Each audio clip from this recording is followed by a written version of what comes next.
What is up guys, it's your boy Mark and right now we're back again with another tattoo session guys. So ngayon nga, January 1, 2026, unang araw ng taon, session kagad guys. Let's go!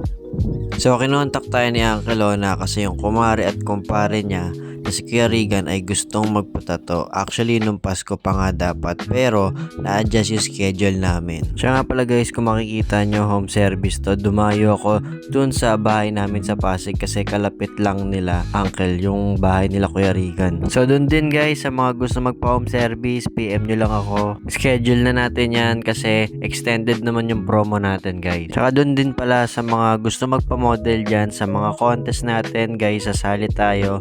PM nyo lang din ako. Not free pero budget friendly guys. So ito na nga ang final output guys. I hope you liked the video. Thank you for watching and see you next time.